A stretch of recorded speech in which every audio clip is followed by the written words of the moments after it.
नमस्कार दोस्तों, दरभंगा रॉक्स में आपका स्वागत है। जेपी गंगा सेतु ने पटना की सूरत बदल दी। अब बारी है भागलपुर मुंगेर को बदलने की और ये एक्सटेंड होकर के अब गंगा के किनारे भागलपुर मुंगेर तक पहुंचेगा।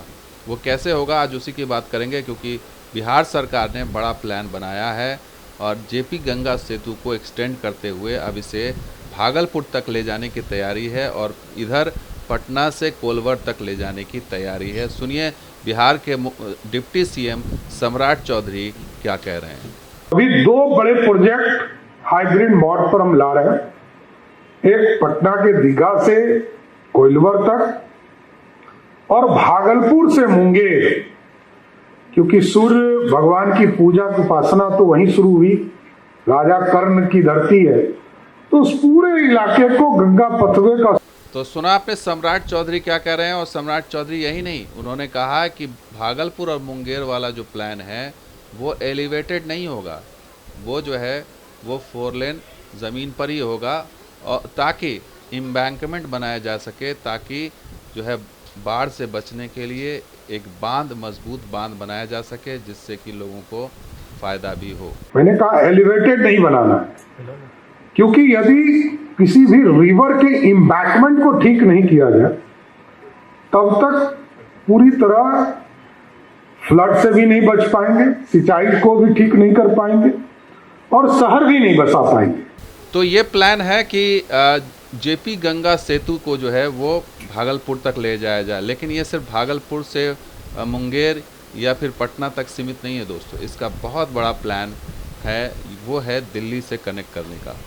और वो कैसे है पहले उसको समझाएं, उससे पहले आप ये देख लीजिए कि भागलपुर से जो जोड़ने का प्लान है वो कुछ इस तरह से होगा कि जो एक्सप्रेसवे बनना है भागलपुर से मुंगेर के से होते हुए, वो गंगा के किनारे ही बनना है, लेकिन वो ज़मीन पर होगा और वो इस तरह से वो लाइन निकलेगी सुल्तानगंज होते हुए। तो ये प्लानिंग है कि यहाँ पर बांध बनाया जाए और बांध के ज़रिए, चूँकि इधर शहर की आबादी भी बढ़े और विस्तार हो, इस वजह से इसको एलिवेटेड नहीं किया गया जैसे पटना में किया गया। तो एम्बैंकमेंट जो है बनाए, पटना की तरह नहीं यहाँ पर एलिवेटेड होगा, ये वहाँ पे ग्राउंडेड होगा। और उसके बाद ये आगे जमालपुर से होते हुए ये हाईवे जो है वो बख्तियारपुर की तरफ जाएगा, मोकामा होते हुए। और ये इनफैक्ट इसमें बहुत सारा सेक्शन बन भी गया है 4 लेन का, और इस तरह से ये आकर के बख्तियारपुर होते हुए फतवा तक होते हुए आगे सबलपुर तक जाएगा, जहाँ पर कच्ची दरगाह बिदुपुर जो ब्रिज है वहाँ पर है।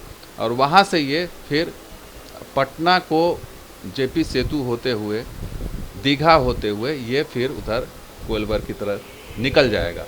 और प्लानिंग सिर्फ यही नहीं है दोस्तों, प्लानिंग है कि ये पूरा जो आप देख रहे हैं गंगा के किनारे का पटना बाईपास होते हुए ये जेपी सेतु है, इसको कनेक्ट करते हुए पूरा ये चीज़ कोलवर होते हुए बक्सर तक ले जाया जाए, ताकि जो भी भागलपुर से जो लोग आ रहे हैं वो उस रास्ते से जो है बक्सर की तरफ निकल जाएं और आगे फिर पूर्वांचल एक्सप्रेसवे होते हुए वो दिल्ली की तरफ निकल जाएं। ये प्लानिंग है। तो भागलपुर मुंगेर टू दिल्ली का ये फर्राटा गंगा प्लान क्या है, इसको और विस्तार से समझते हैं। वो इस तरह से कि कोलवर तक का क्या प्लान है, क्योंकि जेपी सेतु को आगे कोलवर तक, शेरपुर कोलवर तक ले जाने का जो रास्ता है वो साफ़ हो चुका है। इसके लिए टेंडर भी जारी हो गया है और ये कुल 35.6 यानी 36 किलोमीटर का ये पूरा प्रोजेक्ट होगा जो कोलवर तक जाएगा। और इसमें 17 किलोमीटर जो है वो ग्राउंडेड होगा और 18 किलोमीटर एलिवेटेड बनाया जाएगा। 5,544 करोड़ की योजना है पूरी, और इसकी डेडलाइन रखेगी 4 साल। और ये HAM मॉडल के तर्ज पर होगा, जिसमें 40% का जो प्रोजेक्ट कॉस्ट है वो राज्य सरकार वहन करेगी और 60% जो है वो कॉन्ट्रैक्टर पे करेगा। और ये 15 साल तक इससे जो है इंटरेस्ट वसूल के वो अपना पूरा करेगा। तो ये पूरी तैयारी है। इसके लिए टेंडर भी जारी हो गया है। तो गंगा जेपी पथ जो है उसको एक्सटेंड करके कैसे पटना से कोलवर ले जाया जाएगा, उसको ऐसे समझिए। ये अभी जेपी सेतु है, ये दीघा होते हुए, दानापुर होते हुए, यहाँ से ये शेरपुर होते हुए और फिर दिगवारा कनेक्ट होगा। ये ब्लू लाइन आप देखिए, छपरा सिवान यहाँ से कनेक्ट होगा, जो सारण जिला है, तो वहाँ पर भी ब्रिज बन रहा है। उसके बाद ये रेड लाइन जो आप देख रहे हैं ये कोलवर तक जाएगी और कोलवर से फिर आगे बक्सर और बक्सर से होते हुए पूर्वांचल ये जुड़ जाएगी। तो ये एक अल्टरनेट रास्ता तैयार किया जा रहा है दिल्ली का कि आप कोई भी पटना तक अगर आता है, चूँकि विदुपुर कच्ची दरगाह चालू होने वाला है, अगर वो ब्रिज चालू होता है तो आमस दरभंगा भी कनेक्ट होगा, तो लोड बढ़ेगा, तो वहाँ से वो बाइफरकेट होगी चीज़ें कि आप जो मौजूदा रूट है उसको भी ले सकते हैं और ये दीघा वाला रूट भी ले सकते हैं, ये जेपी गंगा सेतु भी ले सकते हैं और आगे इसको ले जाके कोलवर में मिला दिया जाएगा और आगे ये बक्सर से जुड़ेगा। वो कुछ इस तरह से देखिए, कोलवर से आगे ये बक्सर तक ऑलरेडी अभी 4 लेन बना हुआ है और इसके बाद जो है बक्सर से इसको यूपी बॉर्डर में ले जा करके यहाँ से मुश्किल से 6-7 या 10 किलोमीटर के आसपास होगा, यहाँ से ज़्यादा दूरी नहीं है पूर्वांचल एक्सप्रेस की। तो यहाँ पर यह कनेक्ट हो जाएगा गाज़ीपुर के पास ये कनेक्ट हो जाएगा और इस तरह से पूर्वांचल एक्सप्रेस से मिल जाएगा। और पूर्वांचल एक्सप्रेस से जब मिलेगा तो फिर इसका जो विस्तार होगा वो कुछ इस तरह से होगा।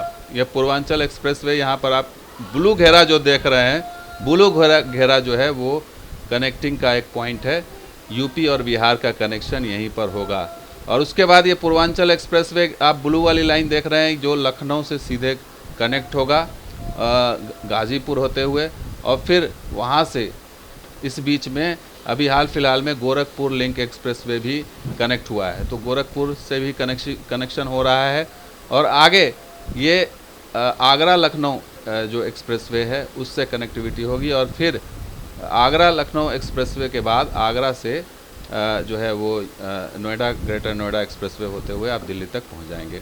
तो ये जो ऑप्शन मिल रहा है, इसके अलावा जो गंगा एक्सप्रेसवे बन रहा है यूपी के अंदर उससे भी कनेक्टिविटी होगी। ये देखिए प्रयागराज में ये कनेक्शन होगा और प्रयागराज से फिर आप मेरठ तक का ये पूरा सफ़र गंगा के किनारे का। तो ये गंगा का बिहार का समझिए एक्सप्रेसवे और यूपी का एक्सप्रेसवे यहाँ पर मिलने जा रहा है। तो इससे डबल फ़ायदा होगा कि आप गंगा एक्सप्रेसवे के ज़रिए भी आप पूरे यूपी को नाप सकते हैं और पूर्वांचल एक्सप्रेसवे के ज़रिए भी यूपी को नापते हुए आप आगे निकल सकते हैं। तो ये बहुत बड़ा जो है लाइफलाइन पटना के लिए होने जा रहा है, बिहार की राजधानी के लिए। वो कैसे, पूरा जो एक ऑप्शन मिल रहा है इससे ये होगा कि पटना पर जो लोड है इस समय, जो जाम है या फिर जो घनी आबादी यहाँ बस गई है, उसको राहत मिलेगी कि उसको आप ईस्ट के तरफ से भी रास्ता दे रहे हैं और वेस्ट की तरफ से भी दे रहे हैं, नॉर्थ साउथ भी रास्ता दे रहे हैं। तो आने वाले वर्षों में जब इस पर और लोड बढ़ेगा, क्योंकि इतने सारे ब्रिजेज़, इतने सारे हाईवेज़ बन रहे हैं और सब पटना कहीं ना कहीं जुड़ के जा रहे हैं, तो उससे एक एस्केप रूट मिलेगा और इससे जो है राहत मिलेगी, पटना के निवासियों को जाम से मुक्ति मिलेगी। तो ये स्थिति है कि ये जो हम बताने की कोशिश कर रहे हैं उसको मैं एक और मैप के ज़रिए समझिए कि ये भागलपुर और ये मुंगेर, ये सिर्फ भागलपुर मुंगेर की बात नहीं है कि पटना से जुड़ेगा, बल्कि पटना से ये आगे का भी रास्ता आसान करने जा रहा है। तो ये स्थिति बतला रही है कि आने वाले दिनों में बहुत कुछ बदलेगा और उसके लिए बिहार को तैयार रहना है और बिहार तैयार भी है और इस तरह से वो प्लानिंग आगे बढ़ रही है। तो दोस्तों वीडियो कैसा लगा तो लाइक कीजिए, शेयर कीजिए, सब्सक्राइब कीजिए। कुछ और विस्तार देखते दरभंगा। शुक्रिया, धन्यवाद। जय हिंद, जय बिहार।